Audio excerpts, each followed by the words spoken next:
Or researchers anonymously agree that younger children use personal pronouns with particular frequency.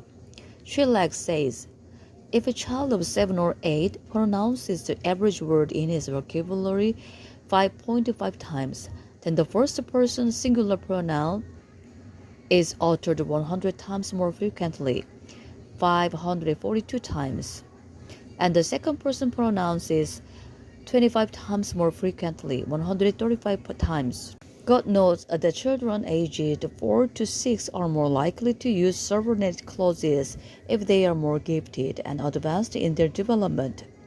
Some specialists propose to distinguish three basic stages in the development of children's verbal expression. First period, oral utterances, lasting from approximately the ages of 3 to 7. The second period, literacy, lasts from 7 years to adolescence. And finally, the literary period, which lasts from the end of puberty through young adulthood.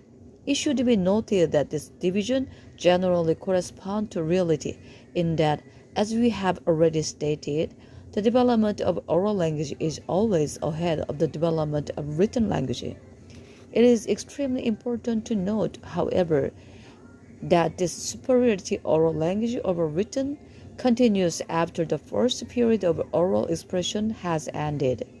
Even afterward, children's oral utterances are vastly more striking and picturesque than their written one.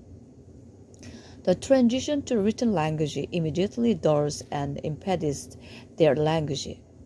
The Austrian researcher Link came to the conclusion that if we compare the written and oral production of children, the way a 7-year-old writes is equivalent to the way a 2-year-old talks. That is, that the child's level of development manifests in the more difficult written form. The expression immediately decreases from the previous level of oral expression.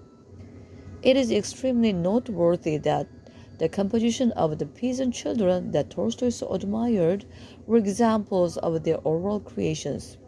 The children talked, and Tolstoy copied down what they said, and his notes contained all the charm of the living oral speech of children.